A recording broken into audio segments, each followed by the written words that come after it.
Football at 4, powered by the Inside the Birds podcast. It's brought to you by the Fanatics Sportsbook at Ocean Casino Resort in Atlantic City. And, of course, Eagles Thursday night.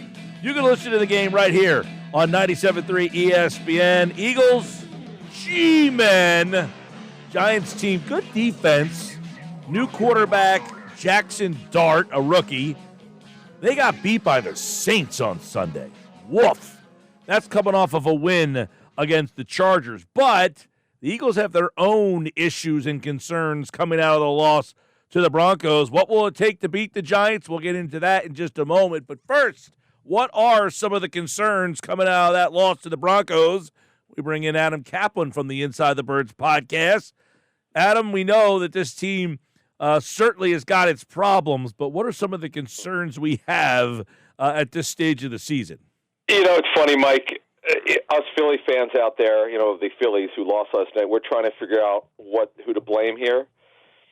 So it's always easy to point to the manager, the general manager, and there's certain things you could blame them for, but the players play, and that's, you know, that, as we turn our transition here to the Eagles and Kevin Patullo, it's always easy, Mike, to criticize the play caller because he's the one who makes the decision on game day what's going to be called, and in game he's got to see what's working, what's not working. It's the same as Kellen Moore last year. Midseason, fans wanted Kellen Moore fired. Believe it or not, see, people forget about that. After that great game Hurts had with Kellen Moore in Week 1 against Green Bay in Brazil, it was downhill. The landing game, Hurts didn't play well. People were like, what are you doing? This is ridiculous. And people were frustrated with Kellen Moore. Why isn't he helping Hurts? And it really wasn't until that Pittsburgh game till you saw something great. And Hurts was phenomenal in that game. So why am I bringing this up? Folks have to be patient with Kevin Patullo. I know they want him fired already. It's really, in fact, heck, they wanted him fired after Week 2. But it's not happening, and you got to be patient. So on your question, Mike, you know, what's got to happen? Patullo it got out of hand a little bit with a running game. What we said on Inside the Birds, Mike, was you got to come out throwing. You got to be a pass team, particularly against in man coverage like Denver has.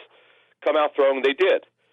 And what we didn't know they were going to do, which I know some of the fans who really follow the game are smart. They said it on they had actually asked us on our YouTube comments about when are they going to start the RPOs. Well, they just did. The RPOs work to a certain degree. Hurts, unfortunately, sometimes held on the ball too long.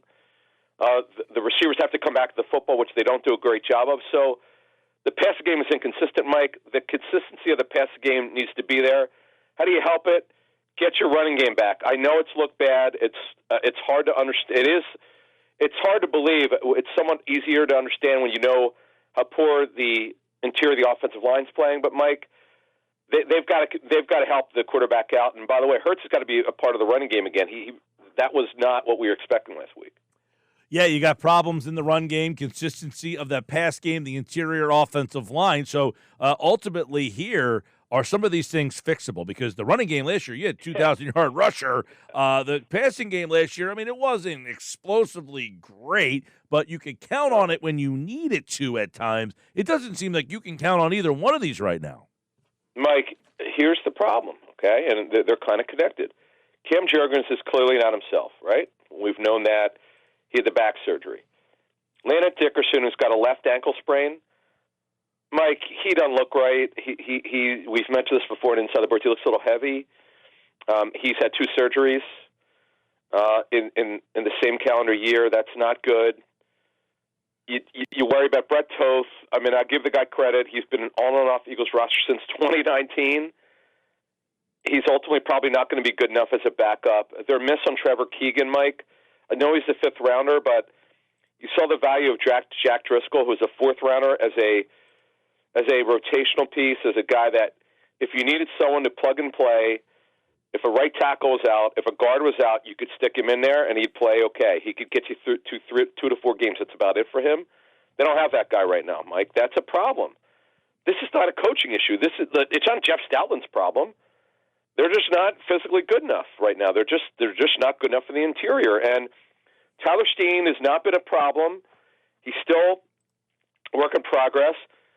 Lane Johnson is still a great football player. He's not quite to where he was. We know Lane was dealing with the shoulder stinger and the shoulder issue.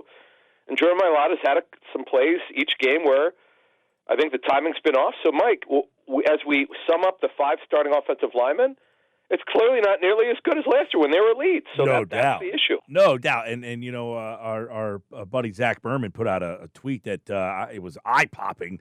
They have had 3-and-outs on 47% of their offensive drives. 47% they go 3-and-out. You know who that's number 1 on the list. Number 2 is Tennessee, and number 3 is Cincinnati. Hardly teams that you want to be mentioned with. The only teams worse than this ever, 2005, the 49ers, they went 4-12 that year. So you are going 3-and-out almost 50% of your possessions. It's unbelievable to hear that. Wow, I didn't know that. You know, it's kind of like in baseball. if your side is retired like 5 innings in a row, you don't get a hit. Like, you don't even get a base runner. Yeah, nothing. It's really bad. Yeah, it's Mike, they're not, I mean, the yards before contact was 1.7.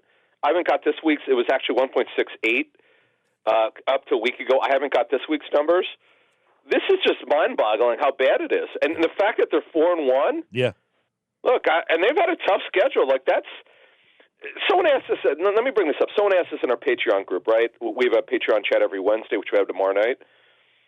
And someone asked, hey, could the line get better? And I said, look, Dickerson, unfortunately, I just don't know physically. Eventually, with a back, it should get better. Like, it's not surprising Juergens said after the game that, you know, he's still dealing with it. And the after effects of back surgery, that's not a surprise. But you have to, because these guys, look, Juergens now is in another full year of starting. I know it's not been great. But you expect Mailata and Lane Johnson, Lane to physically get right, and don't they have the bye week. After they have the bye week in what I think, is it week 9, is it? If I'm not mistaken, without looking. No, it's coming 9. Up. It might be 9. What are we in right now? We're going into 6? Yeah, it is week 9. I'm correct. I was gonna say, so they play the Giants, Minnesota, the Giants, then the bye. Yeah. So the hope is you get these guys some rest, continue to rehab them.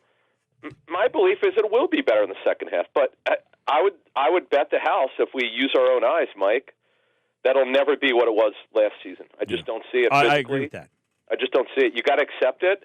It doesn't mean, by the way, that they can't make the Super Bowl. I told our Patreon group last June when there was a lot of questions about what this team would look like. I said, look, the league, based on the drafts and everything that we wouldn't know how it would play out until the season started. I didn't think it would be, Mike, and this doesn't look like a year for a dominant team. Look, Buffalo just lost at home to New England. No undefeated teams. No team is great. It doesn't mean if you're the Eagles you want to play down the competition. But you don't have to be elite this season to go far. I'm just telling you, that's where we are right now. All right, we're looking at concerns coming out of the Bronco game, and really, the first 5 weeks of the season here. You're 4-1, but you do have concerns. Running game, consistency of passing, interior line. That's pretty much all phases of the offensive game. Yeah. What about the defense? Oh boy, the run defense. It's not bad. It's just not what. We had noted that Moro Ojomo was a concern in the run game. It has been. He's much better pass rusher. You've shown to be the case. Let's not underestimate or underplay the issue that Jalen Carter has had since last season with this recurring shoulder problem, which, by the way, he had in college. We noted this when the Eagles drafted him. From one of our sources said that watched that shoulder that he had. We didn't even know about it. This guy who we spoke with, I think Jeff knew this as well. That Carter had a bad shoulder in college. Clubs kind of red flagged it. Just something to watch, and that's been a problem. That's one of them, Mike. This is something that it's not like they're going to sign some run stopper who's going to play 40% of the plays. I mean, Jordan Davis, who's had a much improved season, he had some plays that could have been better last game, we were told. So that was a concern. So, look, they're just not run defense. And look, Campbell occasionally – he might overrun a play, but he's actually been better than you think against the run. They just have to be more consistent. I would say run defense, Mike, that's something that will get better, and they'll continue to work. And then Nakobe Dean, we'll talk more about this next week. Our thought process, we talked about this last week when you asked me, our thought process is when he gets clear to play.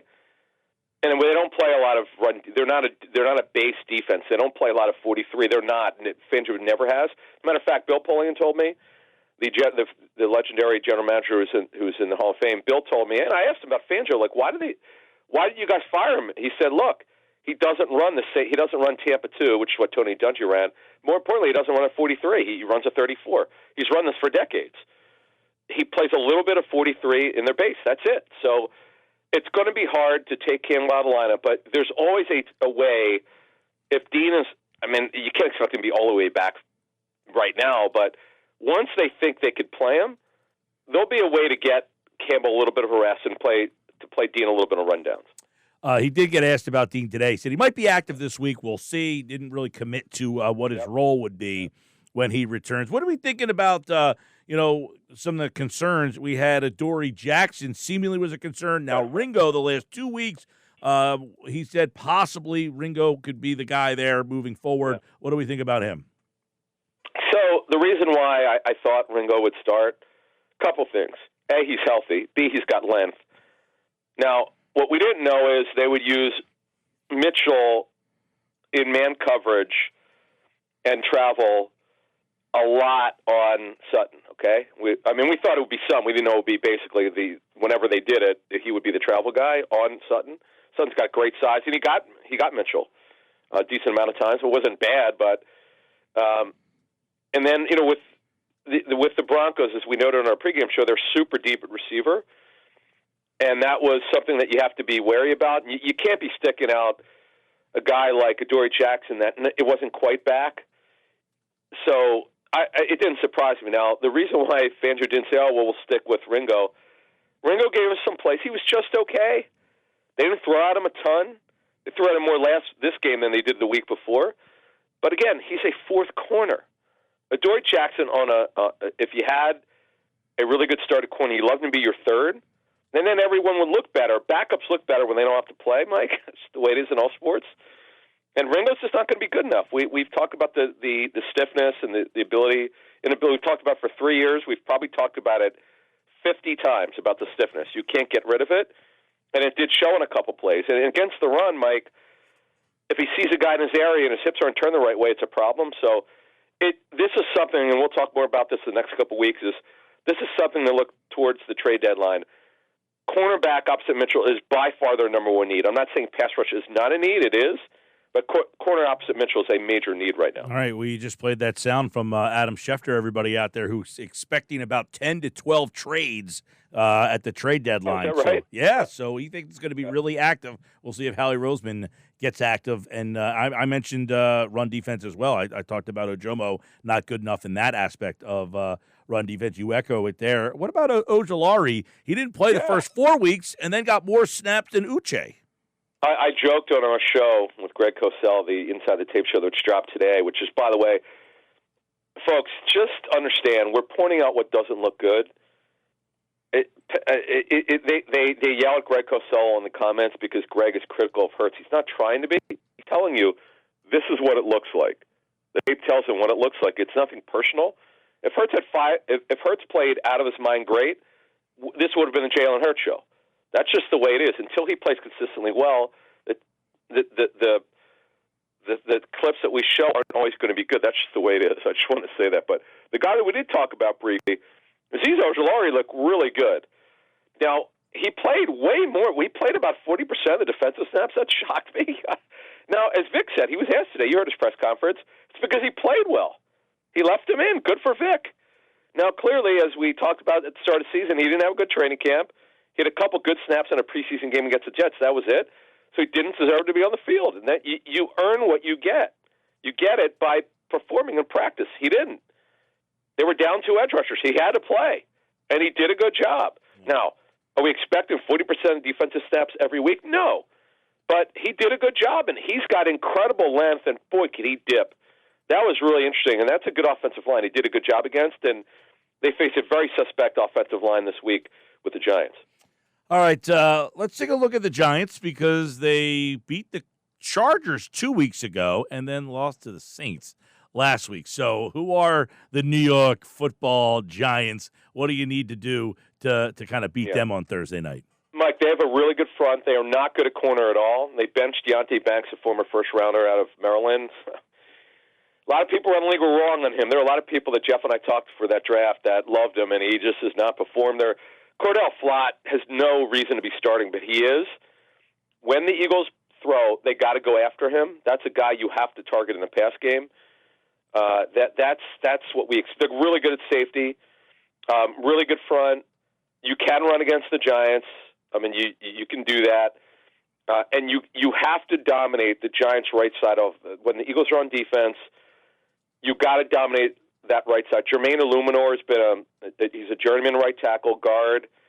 That's a guy that, Mike, if you can't beat that right side of their line, I'd be surprised. You don't have to blitz, by the way. This should not be. I mean, they can if they want, but this is not a game, Mike, where I feel like you have to really blitz because the Eagles' defensive line versus the Giants' offensive line, particularly again on the right side. I mean, it's just, to me, it's a matchup-driven league, and when you look at Greg Van Roten, who I remember at University of Pennsylvania, I can't believe he's still playing. He starts for them. He's number 74. Good for Greg that he's still playing.